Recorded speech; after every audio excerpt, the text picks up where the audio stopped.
Football then and now, a fun look at football nostalgia and the modern game intertwined. Join us.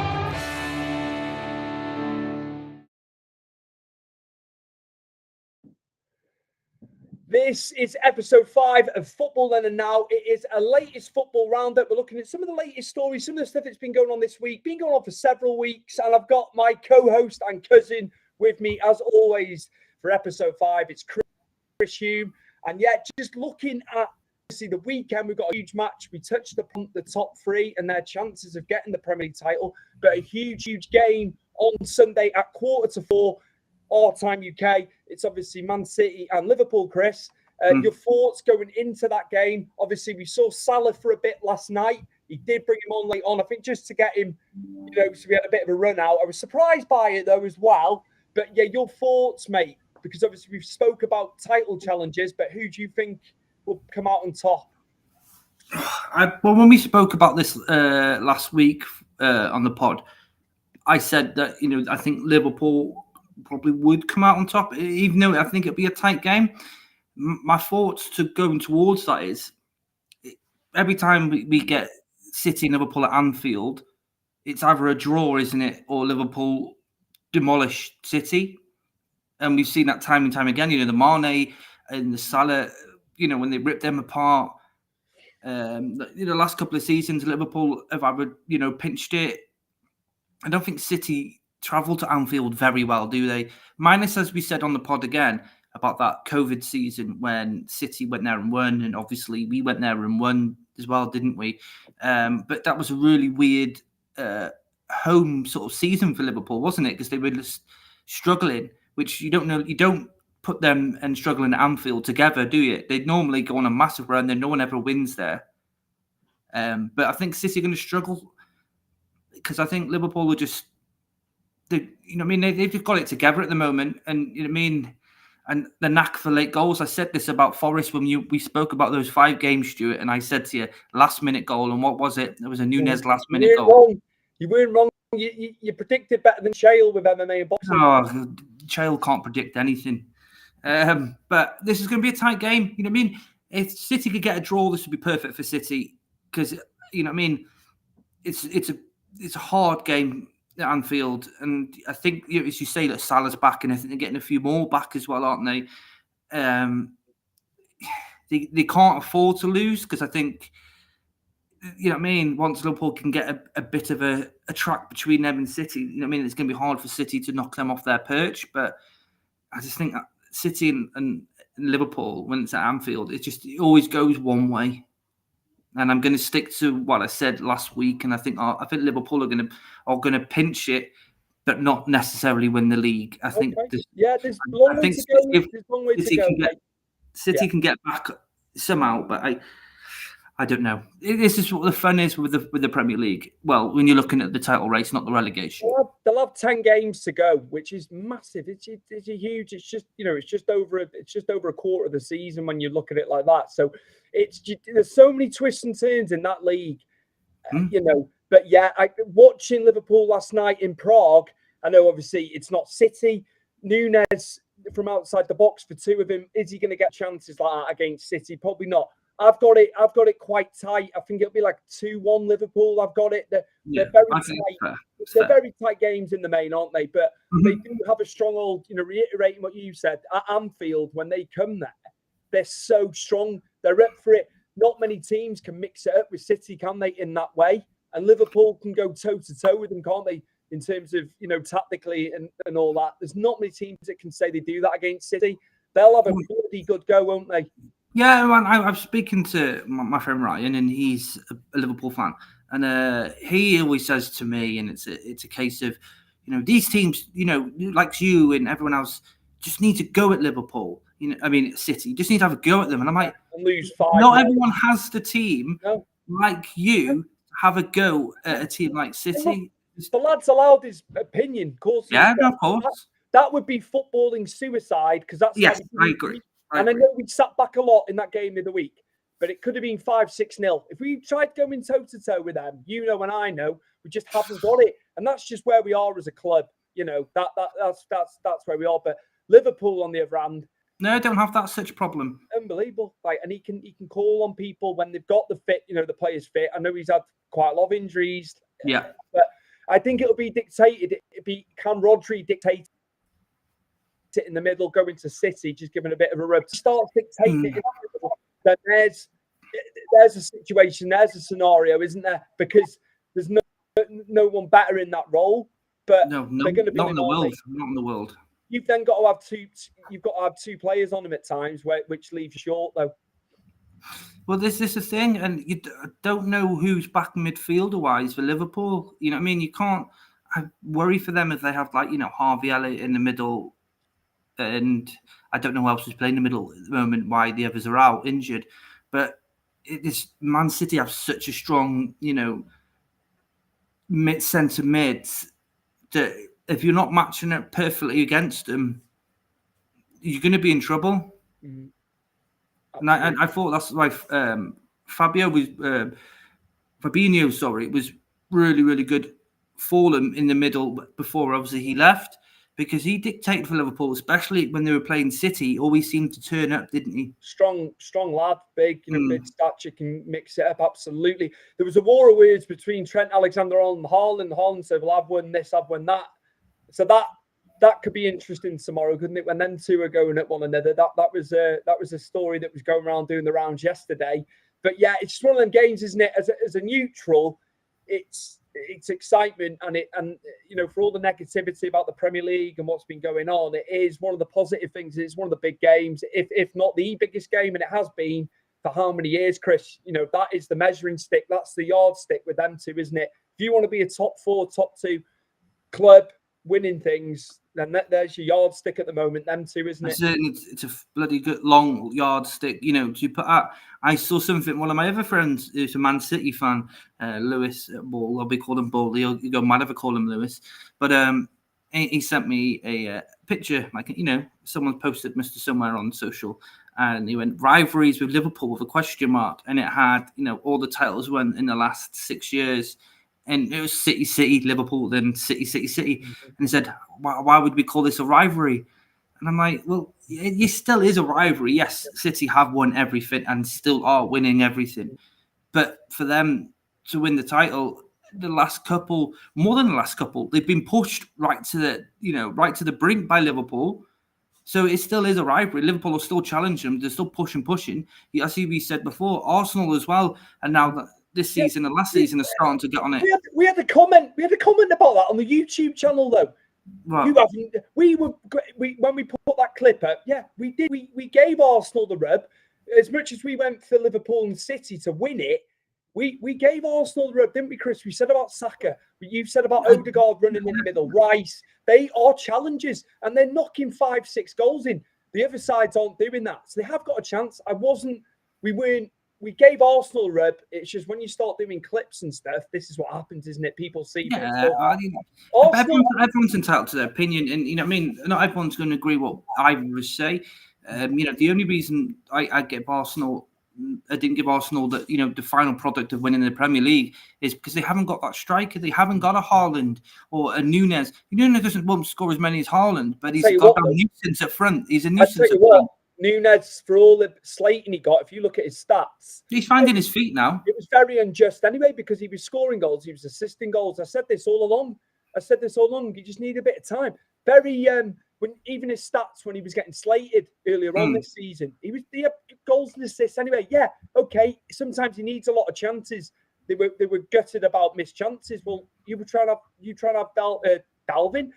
Dominic Calvert-Lewin, you try to DCL when he's made 40, 50 shots, is it, in that time? So he's kicking on now, Nunez, isn't he? Yeah, you're seeing that now. You're seeing the change in him, and I think he's finally adapting to the Premier League way. But he's a handful. Absolutely. He doesn't stop, mate.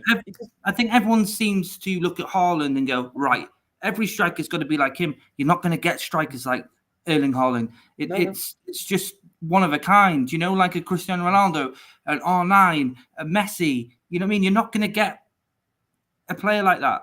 But what you can get is someone like Nunez, who's adapting, but he also for the last season, excuse me, he was struggling, but he was still a menace. he was still causing havoc. Yeah, he was missing chances. Yeah. But what you're seeing now, Stuart, like the one against, I think it was at Bournemouth when he chipped. And that was fabulous. That was a fantastic chip. And he would have probably missed that last season. You just see how he's coming on really strong now. And this is why it's making the final games now, Stuart, amazing to watch. And it puts us, as football fans, forget being Evertonians, but just as football fans, it's enticing to watch. Because really, Arsenal are still there. Yeah. But it could go so many different ways in these next few games. I will just segue into Arsenal. They've got the most clean sheets. Saliba and Gabriel at the back are fantastic. They really are. They've got that going for them at the back. No one's as solid at the back as Arsenal at the moment. They're not conceding. But you've got that dichotomy where they haven't got the prolific striker, but Havertz, I've been very impressed with Havertz in recent weeks. I know we spoke about him previously. He's been really good. He's almost like false nine, really. But if you can get the ball into him and he's not having to go and get the ball, the service is there. So it could work for him. We weren't writing Arsenal off. Not at all. Contrary to what that viewer felt, which is his opinion. That's his opinion. That's fair, and we'll take it in. Moving on, though, I just want to move on. Obviously, we've got some comments here. Oh, have we? Right, there we go. I'll fire him up. Richard Crowhurst. We've just recorded with John for episode 6. Rich. So, we've had John. John's been on. We've talked about management games from the past, the present. Fantastic. We've had a great afternoon doing that. Could have gone on longer, that. You're going to have to come. Yeah, we're going to go back to it, actually. Rich, you're going to have to come on at some point. We'd love to have you on. And then Chicago native, it's Mr. Albert Barlow. He says, Chris. And then he says, Stu. So, we're talking. At least he knows our names. We're talking soccer, Albert. Okay, the proper football. That's what we're going with there, man. Proper football. Okay, you just remember that. And good to have the comments. Nice one, Albert. And moving on, Chris. Obviously, the big topic of discussion is Xabi Alonso. Where is he going? Apparently, Bayern Munich.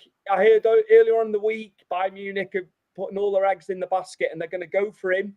Liverpool, Madrid, which we've spoken about as well. Do you know what would be a real curveball with this, Chris? Go on. Why not? What if he stayed at Leverkusen for another season? And that could potentially happen, I think. What do you think? Am I flogging a dead horse with him staying at Leverkusen currently? Not particularly, because how long has he been at Leverkusen for now? 18? He was there October 2022 when they were like right down the bottom, weren't they? They were struggling before he came. And he got them up to 5th, 6th last year in the end. So he's been there like just over 18 months, and hasn't he? And they've lost, and don't forget, they've lost players. They've lost Diaby. They've lost Bailey. Influential players that I remember, and yourself, because you follow Leverkusen. They were massive influential players. Jonathan Tah's gone, hasn't he, as well? And is Jonathan Tah gone? I think maybe it's in the summer he's going. Unless he's been rumoured to go, he's still there. He's still there. Fantastic defender. They've always sold players. They've always been away. But what you're seeing, we've always got talent in those, Stuart. Unbelievable. They've always recruited. They've always found talent throughout Europe. Yeah. You know what I mean? And we talked about Football Manager before and finding those players that turn out to be amazing. And Leverkusen, half the time, they go there. That Paulinho, we like to, obviously, he's moved on to Brazil now. Didn't quite work out. He's got player on his day. Like, literally, Jeremy Frimpong, he's getting linked with loads of clubs. Obviously, he's been fantastic all season. Tabs over at the back, very good. It's one of them, isn't it? I think if Xabi Alonso is to stay, I think they'll keep the players personally.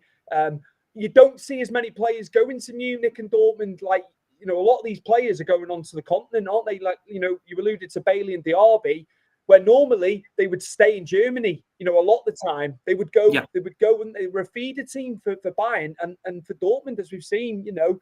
But again, Alex Grimaldo, what a piece of business! What a piece of business! And he was nothing. They paid nothing for Alex Grimaldo as well. He had to bring people on last night. They were 2-0 down to Karabakh. And I was thinking, he's going to get his first loss of the season here. I was like, oh my God, he made the subs. I don't think he wanted to go as strong. He was saving them for the league. But they got it to 2-2, thankfully, so they're still undefeated going into that second leg. But they had Karabag in their group. They played them in the group and then they drew them again. So it's just one of them.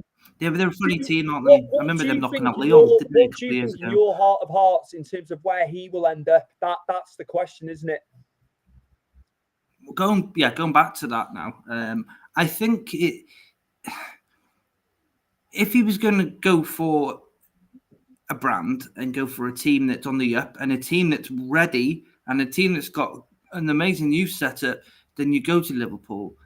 And I'm not just forget he played for Liverpool, right? Let's ignore that ever happened because it does complicate things. But as a manager now, Klopp has set him up.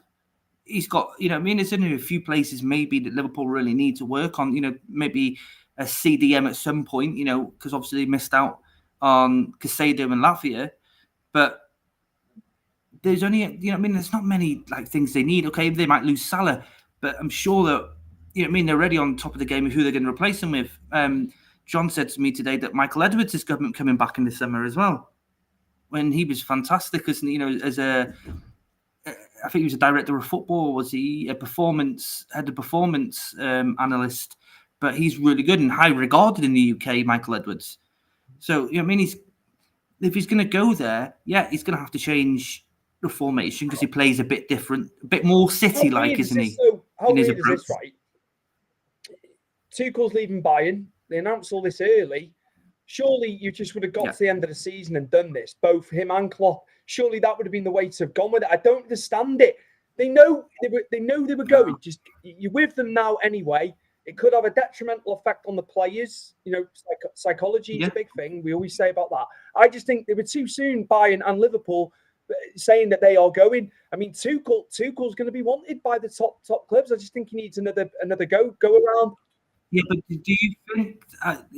Minus winning the Champions League with Chelsea and Bayern, he hasn't really pulled any trees. I think when they lost that game to Zagreb and he was sacked, I think that was very rash. I just think they could have. They got rid of Tuchel too soon, Chelsea, and it hasn't been very good since, has it? Let's be honest. I think they would be better off sticking with Tuchel. But I mean, again, it's like who's going where. Klopp's probably going to take 12 months off. I've heard from several people they reckon the Germany job eventually for him. But then we've heard Barcelona, haven't we? That's been muted. Xavi's going as well, yeah. I do think Klopp will have a sustained period out and then he'll refresh and come back because he loves football. There's no two ways about it. What do you think about them, calling that they're gone and they're telling, the fan base and everybody in the football world that they're going before the end of the season, these managers? Well, I'll tell you that. Andrex Tissues must have made a lot of money in Merseyside once. The amount of people crying, Jesus, must have made a couple of billion. Besides that really shitty dad joke. But it's weird. I find it weird because obviously Xavi was also announced early that he was leaving. The only other time this has happened, I remember in my own head, was when City got rid of Pellegrino. But they had Pep ready on the bounce to say, right, Manuel Pellegrini's going, but Pep Guardiola's coming in. And then you think, great, okay, you've already sorted that change. Was a bit harsh on Pellegrino, wasn't it, how they did it? But they already sorted the next man in line out. Doing it, as you say, middle of the season, it does have a detriment to players because look at Van Dijk, who immediately said, well, if Klopp's going, I'm going, but then backtracked on that, didn't he? But was that really how he really felt? Though, I think Kwanzaa, who they've been playing quite regular, he's been playing really well, and I think Konate's improved massively. He's really adapted to it. It's took the second season to do it. Like you said, again, that team is pretty much set up. But I say, like Xabi Alonso would bring players with him. You know what I mean? He would definitely bring players over. There's no two ways about it, and it would just be interesting to see how that plays out. Bayern I don't think Bayern. It just seems Bayern are in a mess at the moment, and I don't think that's a challenge for him. You know what I mean? It's like I think he could do better in the Premier League and tackle Pep style with his own style, and they're very similar in their styles of play, then I just think that it'd be more beneficial for him if he was to leave Bayern Leverkusen. Liverpool would be an amazing job for him. Obviously, Bayern does have it, it's a massive club. Do not get me wrong. I am not throwing anything under the sheet with Bayern Munich because they are a massive club and they've got massive history. But at this very point in time, look at the signings haven't been fantastic. Okay, Harry Kane is a good one, but Eric Dyer, come on. Old. You always knew Bayern Munich were always set with young players coming through, or they always did used to pinch Dortmund's players off the bloody free, didn't they? Lewandowski and all that, and Mario Götze. They all got all that stuff for free, didn't they? They didn't pay a dime to Dortmund for that, and a clever marketing there. But they were always on the ball. But you know what I mean? A few years ago, they knew like this youth player's coming through, like Alonso Davis knew before anybody about him, and they got him in. They were always good with their scouting. But recently, and the players they bought had been old. And I'm thinking, what are you trying to do here? Davis was on the bench against Lazio, but I don't know whether that was just because he's obviously rotating a little bit, and they need to hope they can get that 10-point gap less, in the league. So I'm wondering. I noticed Davis was on the bench. Again, it'll be interesting to see what they do in the Champions League, won't it? Whether they hedge their bets on that and go for that, because that gap gets any bigger, I think they're screwed. Yeah, I think. Yeah, it's not. It's so weird. Sorry, to look at Bayern Munich be so far down. Chasing a team. I remember the days when Werder Bremen and Stuttgart were all giving it a go with Bayern, and they. If they ever won the Bundesliga, it'd be by a couple of points. It wouldn't be, as much as we're Bayern Leverkusen are literally running away with it at the moment. But that's a testament to shows you how good Xabi Alonso has got this team playing, and the confidence and everything they must listen to, and like godlike to Alonso because he's got them firing at all cylinders. I've never seen Bayern Munich be so far behind, but I've never seen Bayern Munich play such terrible football. You know what I mean? I was excited for Harry Kane to go there. But then maybe he's a curse. 30 you know what I mean? 30 odd goals again. Across. I know. You can't knock him. He will score goals. I don't blame him. He walks into any team in the world. He does. It's just. I'm just thinking the curses because look, Tottenham couldn't win a cup with Harry Kane in there. Gone, they've had a strong old Bayern. Dortmund were picking up league titles, weren't they? Along the way, there's been a hell of a gulf. It'll be interesting to see what happens with Xabi Alonso. I think Madrid. Carlo's there for another season, from what I can gather. So that he's not going to Brazil yet, though, is he? I'm thinking he's going to Brazil after the next. It'll be interesting on that one. I just don't think Madrid is in the offing now. Although that was a big one. Chris, moving on, we're going to look at a manager that is coming through, but was getting touted for jobs, big jobs. The Liverpool job. I heard witterings of that. I don't know if that's just rumor. A guy with a form 1 week is like Brighton are flying and they're doing fantastic. The next week. They might draw or lose a game. De Zerbi, again, he's been fantastic for Brighton. They've sold people. They have sold top players. I think Casado's gone. Players have gone. McAllister. It's been hard. He's trying to bring the next wave through. I know he's got a lot of young players. Last night against Roma, absolutely hammered by the end of it, 4-0 in the first leg. What do you think about him as a coach, as a manager? I think he just needs to stay at Brighton for the time being. I don't think he needs to go for a top 6 job at the moment. I just don't think the guy's ready. I like him as a manager. I just don't think he's ready. Stay with Brighton. Keep building at Brighton. It's a bit of a rebuild, isn't it, with young talent that he's brought through? Well, yeah. Dan Ashworth, before he went to Newcastle, and obviously he's now going to Man United, isn't he? Him and David Weir have been fantastic at sorting their scouts out and picking all these players up. Valentino Bracco is the Argentinian player they got in January. He's a new wonder kid on Football Manager, and I know people say, "Oh, you Football Manager people," but they scouted Bracco as a next coming Stuart, is a really good left-sided attacking and defensive. He can do both. Midfielder defender sort of thing. More like a wing back. I wouldn't say he's left-sided as in defender left-sided, but he's more like a wing-back going up. But they grabbed him, and like I say, the scouts of Football Manager have rated him really, really high. So, they obviously seen something in him, but Brighton have always picked up really good talent, shipped them out for a season, and then brought them back. And you see, they adapt very well. Tony Bloom is, they've done it. They've built it. They've sold players at a huge profit. Look at Caicedo. Caicedo wasn't worth over 100 million. They paid like 5 million for him. What a markup!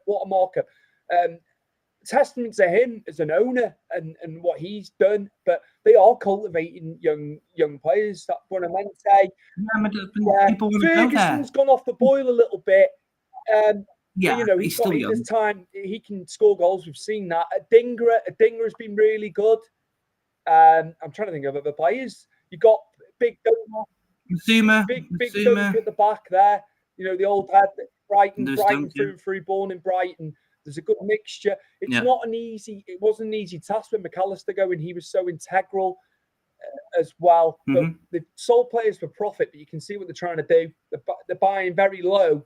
And then if players are going to go, they're going to go for big money, aren't they, potentially, again? Danny Welbeck's been playing well too. Danny Welbeck's been really good. Yeah. I thought he'd gone off the boil at Watford. So you have got, you've got your James Milners there, haven't you? You've got Adam Lallana, but you've also got a good mix of youth as well. But these players, like, the Lallanas, Welbecks, and James Milners have been there and done it all, haven't they? They've played at the big elite clubs.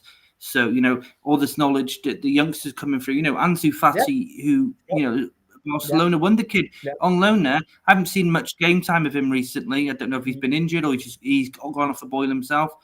But, there's all the knowledge they're getting from all these players. Pedro, but I think he's out, isn't he, at the moment?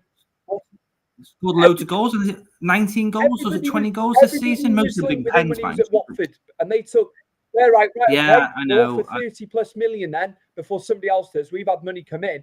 That's a good bit of business. They took the plunge. There was talk of him leaving for how many years prior? Sometimes you've got to take the plunge, haven't you, Chris?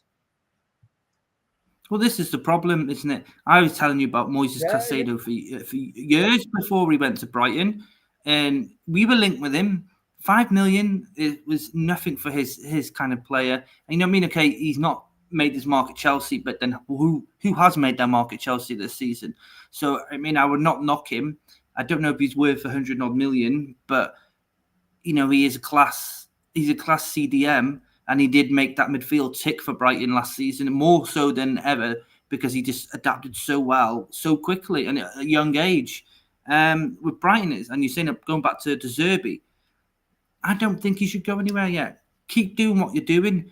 Keep establishing yourself, because, Graham Potter did an absolute banging job at Brighton. He did a fabulous job there. De Zerbi come in and elevated it again, right? And they looked last season, they were incredible. They were incredible. Yeah, they had a few slip-ups. Yeah, we beat them 5-1, by the way, but at their place. But that was just one-off. They were fantastic. Look what they did to Arsenal last season. That's happened though under his regime. This season more so, yeah. They absolutely love you. And then they played Fulham last week, and it's just like and then last night, that's just one of them, Roma, isn't it? The Rossi's obviously. But they're on a high now. They're on a high with the Rossi. And when you got Lukaku and you got Dybala firing, it's going to be hard, isn't it? And Rome's a hard place to go historically anyway, regardless of what form Roma are in. Agreed. So it's one of them. I can see it's a time of transition, really, isn't it? Again, he's trying to establish that squad a little bit. They'd be foolish to let him go. I just think these rumours are rumours. I don't think he's going anywhere personally. I just think it's a name. I agree with you, and I don't think he should go anywhere. Yeah. Keep doing what you're doing, as I said. Establish yourself, because Brighton are in a good spot. They sell low, they buy low, sell high, and then they get the next lad in, and they buy low, sell high. They've got a really good system here, and I wish there's something that we did as a club and followed that footstep. Some of the best football in the league on their day. I think maybe they want it to be where Villa are now. Villa have kind of like took the bull by the horns, haven't they? And really pushed them. If you're going to say how they're trying to be. again, Brighton are still doing all right, you know, in the main. They really are. So it'll be interesting to see going forward what happens there. This has been a football roundup of the latest goings on, and we've obviously added a little twist to it with the Serbi there. Chris, just go through the socials for us again, please, where they can find us. Or don't you want to give a Joshua Ngannou a bit of a tickle before we prediction? What do you think? Well, I thought, obviously, when we did this on Big Fight Weekly, I said to you he beat Fury. I don't know if you agree or not, but from my eyes, that's what I saw. I don't think he's going to get the same sort of fight with AJ. I think AJ's, as you say, he's a lot better now under Ben Davidson. You know what I mean? He's not gun shy, but you don't want to go to war with someone like Ngannou. And I'm not saying that Joshua's got a weak chin, per se, but when Ngannou hits you, everyone's got a weak chin, and your head's going to the moon. Alistair Overeem's head's still at the moon now when he uppercutted him off. Like, Joshua can't play fire with fire. I think he's got to be a boxer. He's given away. Throw the jab out and work it that way. Because I think Ngannou probably got even better since the Fury fight. Obviously not AJ standard, but he knows that everyone else is scared of him throwing a punch. You know, people are scared of Deontay Wilder. I'm telling you now, Ngannou hits harder. Absolutely. But I got AJ winning, but I think it goes. I think it goes to decision. Ngannou's nearly 280 pounds going into that, so it's like a 20 pound plus weight differential. That could go for him if he lands. But AJ's like 250 odd, which is probably one of the heaviest he's come in at, I would say.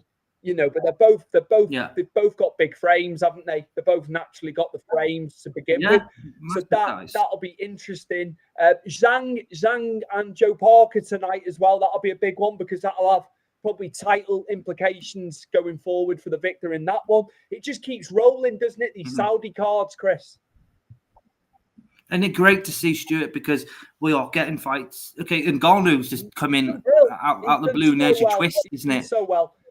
Great fit. Good for him. He's earned the big. Yeah, no, I think so. And Dana White must be banging his head against the wall thinking, I should have done more. I could have got these fights and this could have ballooned UFC. You know what I mean? A friend of mine, I think I sent it to you, Ollie Regis, who used to go to UFC, some McGregor fights, all the big fights and that. He's seen AJ in Saudi, knows AJ very, very well. He had a photo with Frank Warren and Eddie Hearn at the hotel yesterday. And I think it was Frank Warren said that would have cost you $5,000. So we got it in quick. So it's just them two being together now. It's crazy because they hated each other. Well, you know, money talks, doesn't it, I guess? So, yeah, we look forward to that tonight. And, we will do a big fight at some point. We will, because I know there's UFC 299. UFC 300, Stuart, is where we're going. Chris, just the socials for football then and now, mate. Please. Yes, no problem. So it's Footy Now and Then on Twitter because they wouldn't let me write the whole thing. And then it's Football Now and Then on Instagram, Facebook, YouTube. We are on Spotify, Apple, Google. We're everywhere on audio platform. We are everywhere. We'll put links at the bottom so you can easily find us. You can find us on our pages. We'll have links. I will whack them up on everything. So you'll easily be able to find me and Stuart wherever we are and whatever we're posting. Fantastic. Yeah, that's where you can find us.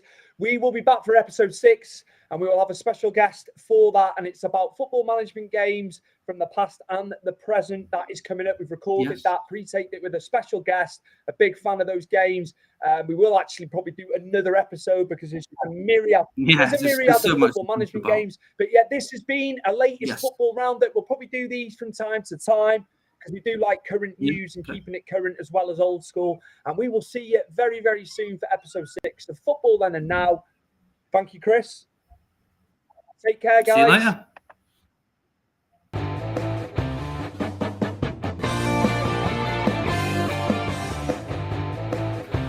Football Then and Now, a fun look at football nostalgia and the modern game intertwined. Join us.